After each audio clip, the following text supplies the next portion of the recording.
a horrible bill as beautiful. Let's be clear, this isn't a branding problem, okay?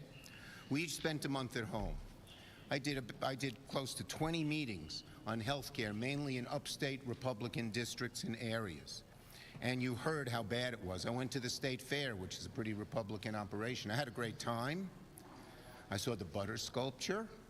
I got to drink chocolate milk, which is the one time a year my wife will let me drink it. But at the state fair, it was clear. So let me show you this chart. There's a different chart. Where's the chart on the polling? You don't have that? Okay, well, this chart is the trade war. The price of goods is up 40% for leather products, 7% for pressed produce, 12% for cars, 18% for consumers and electronics. Can we get the polling chart? Okay, thank you. So, here are the polling data, which we'll show on a chart. Pew Research, 46% disapprove of this big, beautiful bill, 32% approve. Navigator, 52% unfavorable, 33% favorable. CNN, 61% opposed, 39% approve of the big, beautiful bill. And it's interesting, almost all Democrats oppose it, but depending on the poll, 2/3 to 3/4 of independents oppose it, and a good chunk of Republicans oppose it, up to 40% in one poll, as I understand it. So on the shutdown, this month, Republicans will face their greatest test under the Trump administration. Will they work in a common-sense, bipartisan way to keep the government open? The only way to avoid a shutdown is to work in a bipartisan way. You need Democrats and Republicans with a bill that gets both parties support in the Senate. Senate Democrats, we've shown firsthand that we're willing to work with them in a bipartisan way to keep our government open by advancing the bipartisan appropriation bills, which Patty will talk about. However, as we near the funding deadline, Republicans are once again threatening to go at it alone, heading our country towards a shutdown and making the health care crisis even worse. With Trump's attempt of so-called pocket rescissions, Republicans are prioritizing chaos over governing, partisanship over partnership, and their own power over the American people.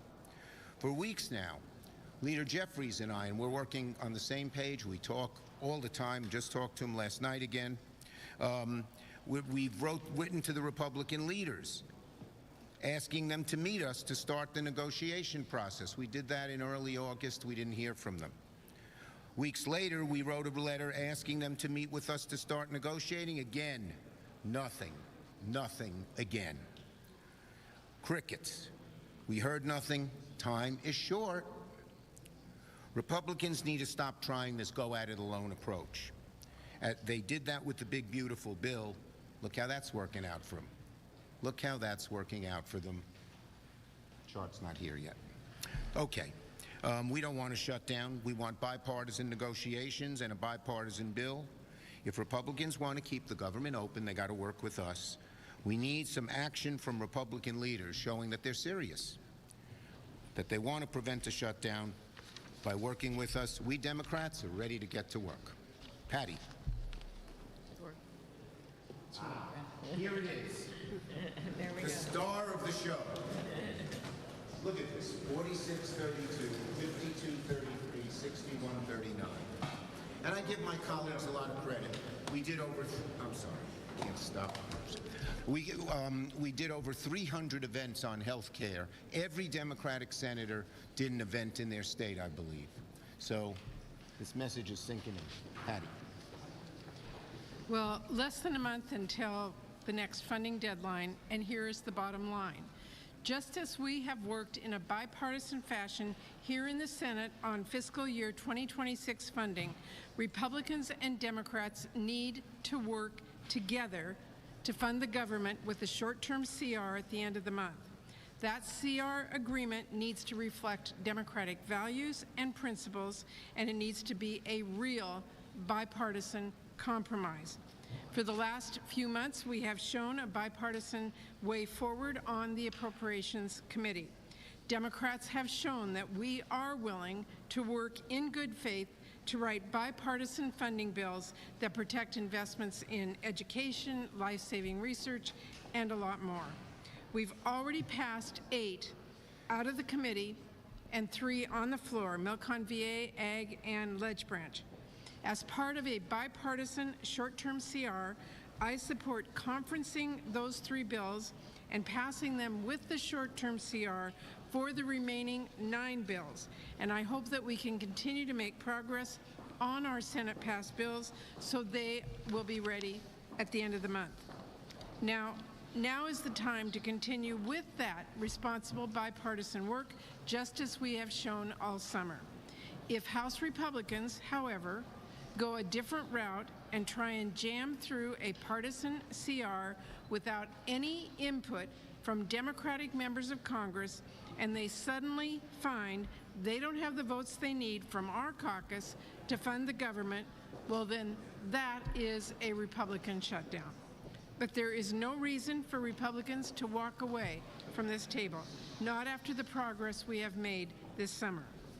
Republicans need to work with us to keep the government funded. They need to ignore Russ Vought, the guy who's tearing apart the federal budget, breaking the law, and destroying things like cancer research for kids, while Trump spends his time golfing. That's not even hyperbole, that's the facts. Now, I stand exactly where I have always been. I support a bipartisan path to fund the government, like we have been doing so far here in the Senate. And that's because I believe that elected members of Congress should decide how to spend taxpayer dollars on behalf of our constituents, not Russ Vought, not Donald Trump, and that means preventing another year-long slush fund CR. Now, on another note, since Congress should be able to do more than one thing at a time, will Republicans work with us to stop the health care premiums from skyrocketing this fall for millions of Americans? So far, Republicans have refused to lift a finger to extend the tax credits and save families from massive new health care costs. For many, higher premiums are going to mean cuts to their family budget. For others, it will mean giving up their health insurance entirely. That is wrong. Republicans are choosing right now to let that happen. They could easily extend that policy and stop premiums from spiking. Democrats have already written the bill to do just that. Don't try and tell the American people you could afford to cut taxes for billionaires a few weeks ago, but now working families will have to tighten their belts and pay literally thousands of more dollars per year for health insurance. So Democrats are ready to fund the government in a bipartisan way, and we are ready as well to protect health care for millions. Democrats have our priorities straight. To my Republican colleagues, you are lawmakers. Write some laws. Help people. Do your jobs. Don't just hand that pen to Russ Vought and call it a day. Thank you, Senator Murray. Senator Klobuchar. Thank you very much, Chuck, and I'm sure we can go head-to-head on who has the better state fair at another time. Biggest one in the country. I really think when you, there you go, when you really look at this August, it is the tale of two parties. You have one party, and that is ours, that spent August, as Chuck mentioned, over 300 events, going to rural hospitals, so many of them concerned about these Medicaid and Medicare changes, talking to our constituents who are scared to death because their mom's in the assisted living and they know exactly when that Medicaid funding is going to run out, what's going to happen to them, talking to people who are working 2 jobs but depend on SNAP and getting help when it comes to groceries, and having people that are just looking at their bills, whether it is for their rent, whether it is for their health care, and saying, what did these guys just do to us? That was our August. Then we have these other guys who are literally running out of town hall meetings, hiding in the back of airplanes with hats on. Okay, I may have seen one.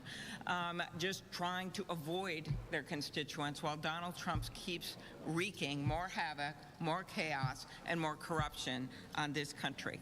So for me, it was actually pretty jarring to come back here, having spent the last few days in my state embracing these families who had kids that literally watched their friends be shot in the gut, shot in the neck, meeting the family of one of the children who was killed, who that night they were already sitting in the Holy Angels gym trying to find solace among their families and friends. They literally went to that event because they believed in the people that surrounded them. They didn't want to be alone at home.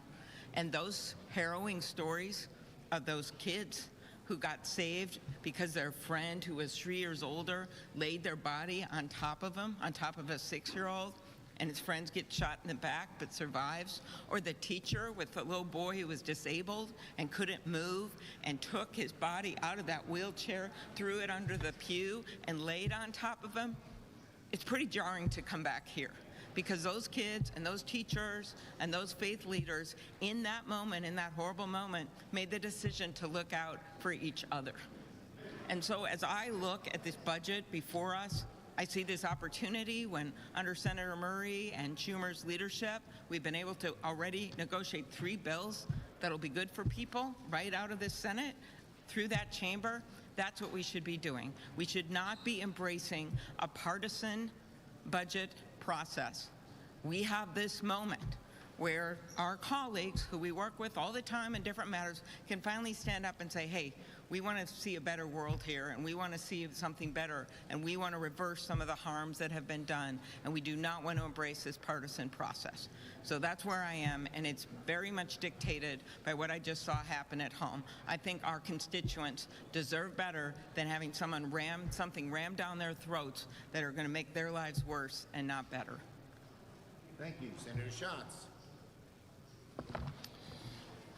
This is not that complicated. Russ Vought in late July said exactly what he thinks, which is that the appropriations process should be less bipartisan. And we disagree. And if Republicans produce a partisan product, they should expect a partisan vote. If they produce a bipartisan product under the leadership of Patty Murray, they can get a bipartisan vote. But time is running out. There is still enough time to get this done, but to do that, they have to start to show that they're serious about keeping the government open. They have the House, the Senate, and the presidency. This is on them to initiate the process, and they haven't even scheduled a meeting with the key leaders to keep the government open. And I just want to give my Republican friends some free advice. Another jam job is not going to work. You are in charge of the government. The ball is in your court, and you have to decide if you want to shut down or not. Thank you, Senator Schatz. Q&A. Yes. Do you expect to put up a tougher fight this time than you did in March when you took criticism within your party for voting? The bottom line is very simple. We Democrats want a bipartisan bill, and we are pushing the Republicans very hard to do it. We're on our front foot. We're unified. We're strong on health care. They're all divided and fighting with each other. Yes. Could I just add one thing that's different from back then? Donald Trump at the beginning of this year was 9 points up. He's 9 points under. And because of Chuck's work and others in our caucus, we have people who have risen to this moment like Governor Cooper in North Carolina and like Sherrod Brown in Ohio, and who are deciding to run because they believe they can win and they're patriots. And on the other side, you have people that are literally stepping out of the ring. And so it is a very different situation, and they know it. It's much different than last time. We are on our front foot. People now know, as Amy said, how bad Trump is. His numbers went from 52 to 43. We are unified, and we've been on the same message for months already, since the beginning of July, number 2. And number 3, we have seen that Trump and Vought, through pocket rescissions, which they just put forward, and all these other issues, don't really want to obey the budget process. Policy matter. Can Democrats agree to a government funding bill if the White House carries out this pocket rescission, or is that a red line for you? We need a bipartisan proposal to avoid a government shutdown. We are working on it. They are not right now. They're not talking to us. Yes. Then does a bipartisan proposal mean taking pocket rescission off the table? We need a bipartisan proposal where we have real input. Yes. No. Her. Would you be willing to consider a clean CR just for a temporary amount of time? As I said, we are willing to sit down and negotiate a bipartisan proposal with significant Democratic input. So far, they are not. Yes.